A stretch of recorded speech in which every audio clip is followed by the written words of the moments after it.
Hi friends, இன்னைக்கு நாம split fingers ட்ராமாவோட episode 7 பத்தி தான் பார்க்க போறோம். இப்போ ஜி ஜாங் நம்ம ஹீரோயினை கண்ணில் கிஸ் பண்ண அடுத்த செகண்டே நம்ம ஹீரோயினும் பயந்து போய் என்னடா நீ பண்ற அப்படின்னு சொல்லி கேட்பா. அந்த நேரத்துல நம்ம ஜி ஜாங்கும் என்ன சொல்றதுன்னு தெரியாம அழுது உன்னோட கண்ணு வலிக்கும்ல, அதனால தான் நான் இந்த மாதிரி பண்ணேன். இல்ல இல்ல, எனக்கு ரொம்ப தாகமா இருந்து உன்னோட கண்ணுல இருந்து ஒரு துளி தண்ணி வந்தது இல்லையா, அதை குடிக்கிறதுக்காக தான் நான் வந்தேன். சாரி சாரி சாரி, நான் என்ன நினைச்சு இந்த மாதிரி பண்ணேன்னு எனக்கே தெரியல. என்ன மன்னிச்சிரு உன்னை சமாதானப்படுத்துறதுக்காக தான் நான் இதெல்லாம் பண்ண பார்த்தேன் அப்படின்னு சொல்லி அவன் கெஞ்சுறான். இதை கேட்டு அவளும் டேய் முதல்ல சைலண்டா இருடா அப்படின்னு சொல்லி ரொம்பவே வெட்கப்படுவா. இதை புரிஞ்சுக்கிட்டு அவனும் அப்போ உனக்கு அதுல வருத்தம் இல்லைன்னா இது உனக்கு பிடிச்சிருக்கா அப்படின்னு சொல்லி கேட்பான். உடனே அவளும் பயந்துட்டு பேசாம இங்க இருந்து கிளம்பி போ அப்படின்னு சொல்லுவா. இப்போ அவனும் இது தாண்டி நம்மளோட ஃபர்ஸ்ட் கிஸ் அப்படின்னு சொல்லும்போது அவ ரொம்பவே பயந்து போய் வீட்ல இருந்து வெளியே துரத்துவா. அங்க கட் பண்ணா இப்ப நம்ம ஹீரோயினும் நடந்த விஷயத்த ஸ்கூல்ல வந்து அவளோட ஃப்ரெண்ட்ஸ் கிட்ட ஷேர் பண்ணும்போது அவளோட ஃப்ரெண்ட்ஸும் அவன் ரொம்ப ரொமான்டிக்கான பையன் தாண்டி அப்படின்னு கொஞ்சம் ரொமான்ஸை பத்தி பேசிக்கிட்டு இருப்பாங்க. எல்லாம் கேட்கும்போது நம்ம ஹீரோயினுக்கு கொஞ்சம் ஒரு மாதிரி ஆகுது. அதனால அவளும் நீங்க எல்லாம் பேசாம இருங்கடி, இந்த மாதிரி வேண்டாம், பேச வேணாம் அப்படின்னு சொல்லுவா. ஆனா இவளோட ஃப்ரெண்ட்ஸும் அவன் உன்னோட கண்ணுல கிஸ் பண்ணும்போது நீ எப்படி ஃபீல் பண்ண அப்படின்னு சொல்லி கேக்குறாங்க. அவளும் அப்பதாண்டி எனக்கு கொஞ்சம் சமாதானமே வந்த மாதிரி இருந்து அப்படின்னு சொல்லுவா. உடனே மிராவும் அப்போ உங்க 2 பேருக்கும் லவ் இருக்குடி, நீங்க 2 பேரும் இப்பவே சேர்ந்துக்கோங்க அப்படின்னு சொல்லுவா. அங்க கட் பண்ணா இப்போ இவங்களோட கிளாஸ் நடந்துகிட்டு இருக்க ஸ்கூல்ல அந்த நேரத்துல ஜி ஜாங்கும் நம்ம ஹீரோயினுக்கு உன்னோட ரெஸ்பான்சிபிலிட்டியை நான் எடுத்துக்கிறேன் அப்படின்னு சொல்லி ஒரு மெசேஜை போடுறான். அதனால கிளாஸ் முடிஞ்சதுக்கு அப்புறமா இப்ப அவனை பாக்குறதுக்காக அவன் வர சொன்ன இடத்துக்கு போறா. அது ஒரு பெரிய ரெஸ்டாரண்டா இருக்கு. இவ்வளோ பெரிய ரெஸ்டாரண்ட்ல என்ன எதுக்குடா வர சொன்ன அப்படின்னு அவ கேட்கும் போது இன்னைக்கு நமக்கு ஒரு ஸ்பெஷல் டே அப்படின்னு சொல்லிட்டு நான் கிஸ் பண்ணதுனால இனிமே உன்னோட ரெஸ்பான்சிபிலிட்டி நான் அப்படின்னு சொல்லுவான். இதை கேட்டு அவளும் பயந்துட்டு டே கிஸ்ன்னுலாம் சொல்லாத, அன்னைக்கு நடந்த சம்பவம் அப்படின்னு மட்டும் சொன்னா போதும் அப்படின்னு சொல்லுவா.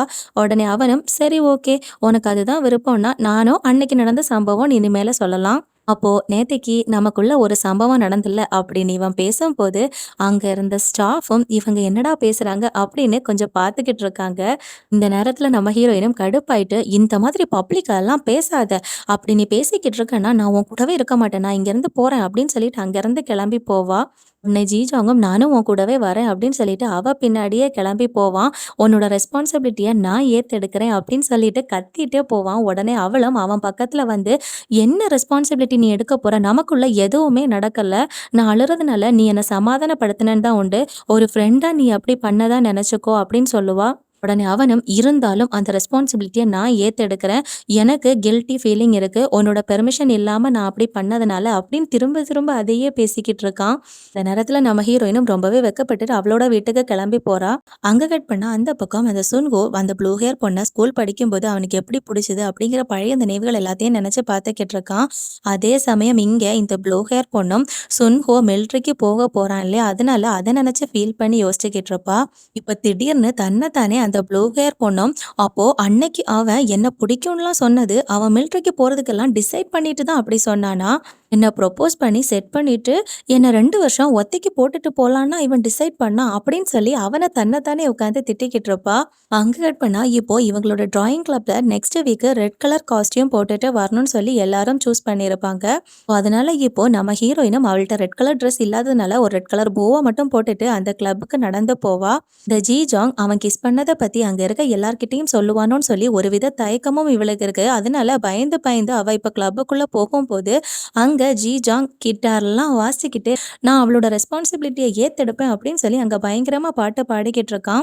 அந்த நேரத்துல அங்க கிளப்ல உள்ள மெம்பர்ஸ் எல்லாரும் வந்து தலையில வச்சிருக்க ரெட் கலர் போ மட்டும் போதாது, நீ வேற ரெட் கலர் ட்ரெஸ் போட்டுட்டு வா அப்படின்னு சொல்லி வேற ட்ரெஸ்ஸை எடுத்து கொடுப்பாங்க. ஆனா அவ இந்த ட்ரெஸ்ஸை போடணுமா வேணாமான்னு சொல்லி யோசிச்சுக்கிட்டு இருக்கும் போது அவங்க 2 பேரும் இந்த ட்ரெஸ்ஸை நீ போடலன்னா இந்த கிளப்ல இருந்து நீ விலகிக்கோ அப்படின்னு அவளை பயமுறுத்துவாங்க. அதனால அவளும் வேற வழி இல்லாம அந்த ட்ரெஸ்ஸை போட்டுட்டு வருவா. இப்போ ரூமுக்குள்ள எல்லாரும் இருக்கிற இடத்துல நம்ம ஹீரோயினை உள்ள வர சொல்லுவாங்க. ஆனா நான் வரல, எனக்கு ஷையா இருக்குன்னு சொல்லி வெளியே நின்னுக்கிட்டு இருப்பா.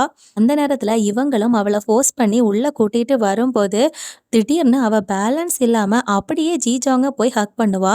இதை பார்த்த மத்த 2 பேரும் ஐயோ கப்பிள்ஸா சேர்ந்து என்னடா பண்ணிக்கிட்டு இருக்கீங்க அப்படின்னு சொல்லி கேட்கும் போது நம்ம ஹீரோயினும் கொஞ்சம் டென்ஷன் ஆயிட்டு நாங்க எதுவும் பண்ணல அப்படின்னு சொல்லிட்டு இப்ப 2 பேரும் ஷை ஆயிட்டு அந்த பக்கம் இந்த பக்கம்னு போவாங்க. அங்க இருந்த பிளாக் ஃபிங்கருங்கிற பொண்ணும் இவங்க 2 பேருக்குள்ள ஃபர்ஸ்ட் கிஸ் நடந்திருக்கு அப்படின்னு சொல்லி புரிஞ்சுக்கிறா. அதுக்கப்புறமா இப்போ அவங்க 2 பேரும் வெளியே வந்துட்டு நம்ம ஹீரோயினும் எதுக்காக நீ ஓவர் ஆக்ட் பண்ண அப்படின்னு சொல்லி மாறி மாறி சண்டை போட்டுட்டு இருப்பாங்க. நீ எப்பவும் போல நார்மலா இரு, இந்த மாதிரி ஓவர் ஆக்ட்லாம் பண்ணாத நம்ம ஹீரோயின் சொல்லும்போது, அவன் நம்ம ஹீரோயின் பக்கத்துல வந்துட்டு அவளோட காதுல அன்னைக்கு நடந்த சம்பவம் நான் யார்கிட்டயும் சொல்லல அப்படின்னு சொல்லுவான். அது மட்டும் இல்லாம நான் இறந்து போற வரைக்கும் அந்த விஷயத்த யார்கிட்டயும் ஓப்பன் அப் பண்ண மாட்டேன் அப்படின்னு சொல்லுவான். உடனே அவளும் அந்த விஷயத்தெல்லாம் நீ சொல்ல வேணாம். நீ பேசாம வாய மூடிட்டு இருந்தாலே போதும் அப்படின்னு சொல்றா. உடனே அவனும் இந்த கலர்ல இன்னைக்கு உன்ன பார்க்கறதுக்கு ரொம்ப அழகா இருக்கு அப்படின்னு சொல்லிட்டு அவ பக்கத்திலேயே நடந்து வருவான். இந்த நேரத்துல அங்க சுன்ஹோவும் மத்த ஆட்கள் எல்லாரும் வரதுனால இவ ஜீஜாங்க தள்ளி விட்டுட்டு அங்கிருந்து போவா. இன்னைக்கு அந்த கிளப்ல ப்ளூ ஹேர் பொண்ணு மட்டும் வரல. இப்போ சுன்ஹோ அவன் மிலிட்டரி போற விஷயத்த பத்தி கிளப்ல இருக்க மத்த மெம்பர்ஸ் கிட்ட சொல்லும்போது அவங்க எல்லாருக்கும் புரிஞ்சு போகுது. இவன் மிலிட்டரிக்கு போறதுனால தான் அந்த ப்ளூ ஹேர் பொண்ணு இன்னைக்கு வரல அப்படின்னு. இவன டேட் பண்ணணுமா வேணாமா அப்படின்னு சொல்லி அவ வீட்ல ரூம் போட்டு யோசிக்கிறாளா இருக்கும் அப்படின்னு அந்த பிளாக் ஃபிங்கர் பொண்ணு சொல்றா.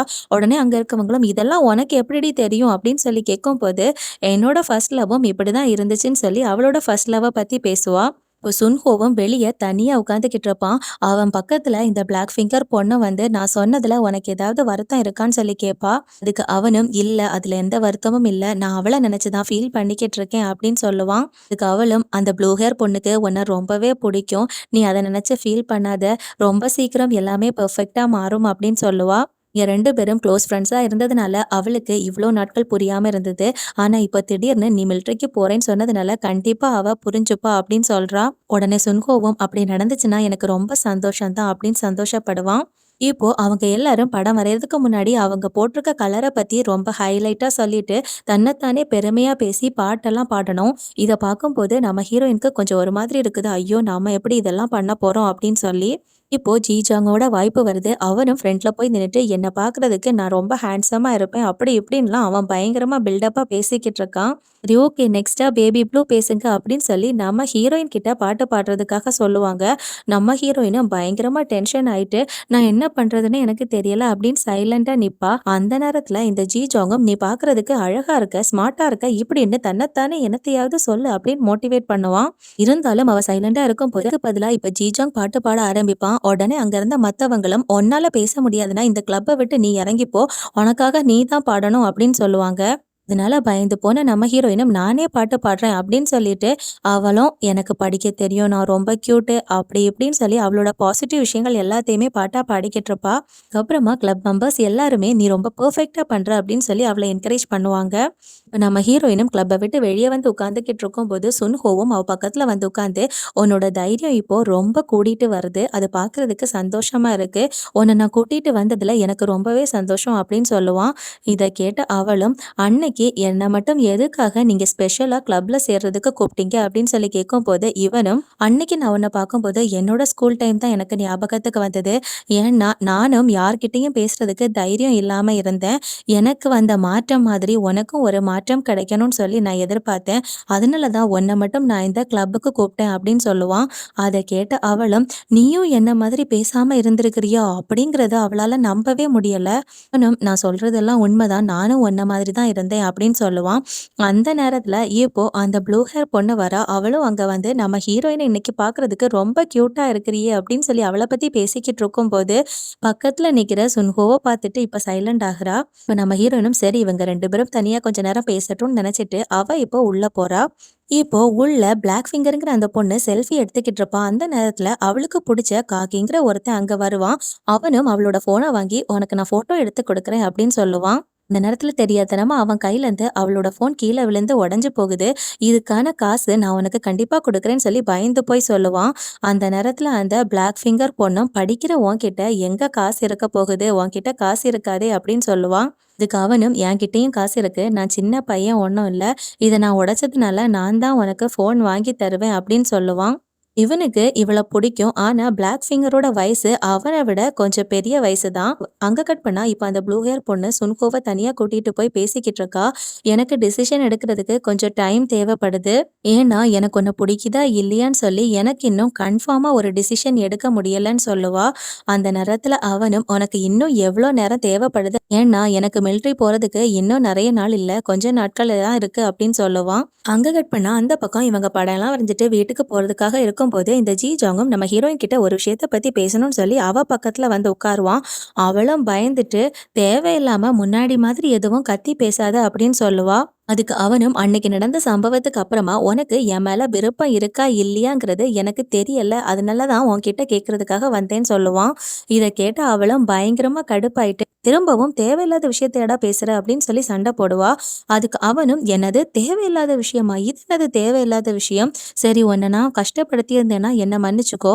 நான் முறையா ஒருத்தங்கள லவ் பண்றேன். அதனால எனக்கு என்ன பண்ணணும்னு எதுவுமே தெரியாது அப்படின்னு அவன் ஃபீல் பண்ணிட்டு சொல்லும்போது, இத கேட்ட அவளும் ஓ! முறையா தான் நீ ஒரு ஆள லவ் பண்றியா? இல்ல நீ பொய் தான் சொல்ற அப்படின்னு சொல்லி அவ அத நம்ப மாட்டேங்கிறா. அதுக்கு அவனும் பொய்யா? நான் எதுக்குடி உன்கிட்ட பொய் சொல்லணும்? என்னோட லவ் நீ தான் அப்படின்னு சொல்லிட்டு அவன் பக்கத்துல வருவான். சரி ஓகே நான் நம்பிட்டேன். நீ கொஞ்சம் அமைதியா உட்காரு அப்படின்னு சொல்லுவா.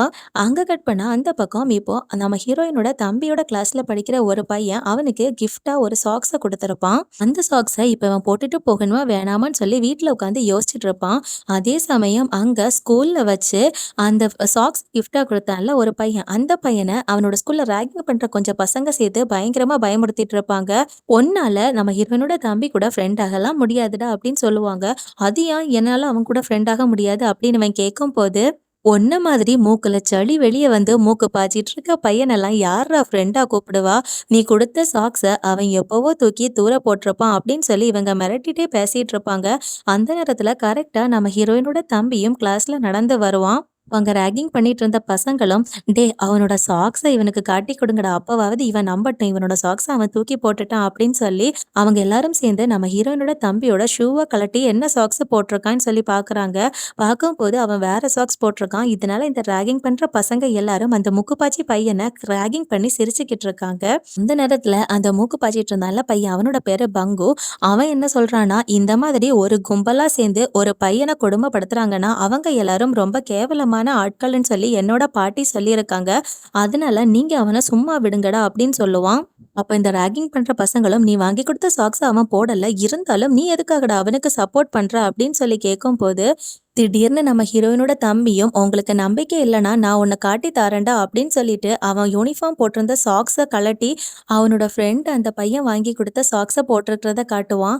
இத அந்த மூக்கு பாய்ச்சிக்கிட்டு இருக்க பையன் பார்த்து ரொம்பவே சந்தோஷப்பட்டுட்டு, "என்னோட ஃப்ரெண்டு தான்டா நீ" அப்படின்னு சொல்லிட்டு வேகமா அவன் பக்கத்துல ஓடி போவான். உடனே நம்ம ஹீரோயினோட தம்பியும், "நீ குடுத்த சாக்ஸ நான் போட்டதுனால நம்ம 2 பேரும் ஃப்ரெண்ட்ஸ் ஆக போறது கிடையாது. ஏன்னா எனக்கு படிக்கணும்" அப்படின்னு சொல்லுவான். ஆனா அந்த மூக்கு பாய்ச்சுற பையன் அத எதையும் கேட்காம இந்த தம்பி பையன கட்டி பிடிச்சுட்டு அங்கிருந்து போவான். அங்க கட் பண்ணா, இப்போ நம்ம ஹீரோயின் அவங்களோட கிளாஸ் எல்லாம் முடிஞ்சதுக்கு அப்புறமா ஃப்ரெண்ட்ஸ் கூட ஷாப்பிங் போறதுக்காக போறா. இந்த நேரத்துல அங்க இவள ரேக் பண்ண அந்த 3 பொண்ணுங்கள இவ பார்க்குறா. உடனே நம்ம ஹீரோயினும் பயந்து போய் அவளோட ஃப்ரெண்ட்ஸுக்கு பின்னாடி ஒளிஞ்சு நிப்பா. அந்த நேரத்துல அவளோட ஃப்ரெண்ட்ஸும் "என்னடி பிரச்சனை?" அப்படின்னு சொல்லி கேட்கும்போது, நம்ம ஹீரோயினும் எதுவும் சொல்லாம "நான் ரெஸ்ட் ரூம் போயிட்டு வரேன்" அப்படின்னு சொல்லிட்டு அங்கிருந்து போவா. அதுக்கப்புறமா இவளோட ஃப்ரெண்ட்ஸும் என்னடி நடந்துச்சுன்னு சொல்லி இவகிட்ட எல்லா விஷயங்களையும் கேட்டு தெரிஞ்சுக்கிறாங்க. உடனே அவளோட ஃப்ரெண்ட்ஸும் பயங்கர கோவத்துல அந்த ராகிங் பண்ண 3 பொண்ணுங்கள அடிக்கிறதுக்காக போவாங்க. ஆனா நம்ம ஹீரோயின் அவங்கள தடுத்து நிறுத்திட்டு அதெல்லாம் வேணாம் அப்படின்னு சொல்லுவா. உடனே மிராவும் எங்ககிட்ட ஏன்டி இந்த உண்மைய முன்னாடியே நீ சொல்லல அப்படின்னு சொல்லி ரொம்பவே சங்கடப்படுவா. உடனே செராவும் ஏன்டி இத நீ எங்ககிட்ட சொல்லல அப்படின்னு திரும்ப கேள்வி கேட்கும்போது நம்ம ஹீரோயினும் நான் இத பத்தி சொன்னா என்னோட ஃப்ரெண்ட்ஷிப்பை விட்டு நீங்க போயிருவீங்க. நான் தைரியம் இல்லாதவன் நினைச்சு நீங்க போயிருவீங்க. அப்ப நான் தனியாயிருவேன். அதனால நான் பயந்து உங்ககிட்ட சொல்லலன்னு சொல்லுவா. இத கேட்டு அவங்க 2 பேரும் எங்கள பத்தி நீ என்ன நெனச்ச? இதுக்கா ஃப்ரெண்ட்ஸா நாங்க உன் கூட இருக்கோம் அப்படின்னு சொல்லிட்டு மிராவும் சாரிடி அப்படின்னு சொல்லிட்டு அவள ஹக் பண்ணுவா. அங்க கட் பண்ணா, இப்போ இந்த ப்ளூ ஹேர் பொண்ணும் சுன்ஹோக்காக அவனோட காலேஜ்க்கு வெளியில வெயிட் பண்ணிக்கிட்டு இருப்பா. அந்த நேரத்துல சுன்ஹோ ஒரு பையன்கிட்டயும் பொண்ணுகிட்டயும் நான் உங்க கூட படிக்கிறதுக்காக வருவேன்னு சொல்லி நல்லா சிரிச்சு பேசிக்கிட்டு இருப்பான். இத பார்த்த இந்த ப்ளூ ஹேர் பொண்ணும் இவனோட ஸ்மைல் என்ன அட்ராக்ட் பண்ணுது அப்படின்னு நினைச்சு யோசிச்சுக்கிட்டு இருப்பா. இப்போ இவளோட மைண்ட் ஃபுல்லாவே சுன்ஹோவை பார்க்கறதுக்கு அழகா இருக்கான், கியூட்டா இருக்கான் அப்படிதான் தோணிக்கிட்டே இருக்கான். இதெல்லாம் பார்த்துட்டு சுன்ஹோ அப்படியே ஸ்மைல் பண்ணிட்டு அங்கிருந்து போவான். அதுக்கப்புறமா இப்போ இந்த ப்ளூ ஹேர் பொண்ணும் அவன பத்தி நாம இனிமே யோசிக்கவே கூடாது. அத பத்தி அவன்கிட்ட நாம சொல்லணும் அப்படின்னு சொல்லி அவன்கிட்ட சொல்றதுக்காக போவா. அங்க சுன்ஹோ நல்லா படிச்சு முடிச்சு தூங்கிக்கிட்டு இருப்பான். அந்த நேரத்துல இவ அவன் பக்கத்துல உட்காந்துட்டு, இவன பார்க்கறதுக்கு அழகா இருக்கான்னு சொல்லி நான் யோசிக்கணுமா? ஐயோ! அதுக்கெல்லாம் வாய்ப்பே இல்ல அப்படின்னு அவ மனசுல யோசிச்சுட்டு அப்படியே அவன பார்க்கும்போது அவனோட அழகுல அப்படியே மயங்கி போறா. ஐயய்யோ! இவன பத்தி ஏன் நான் இந்த மாதிரியெல்லாம் யோசிக்கிறேன் அப்படின்னு அவ தன்ன தானே திட்டிக்கிட்டு இருப்பா. அந்த நேரத்துல சுன்ஹோவும் அவள பார்த்துட்டு, "என்ன பத்தி நீ யோசின்னு தானே சொன்னேன்.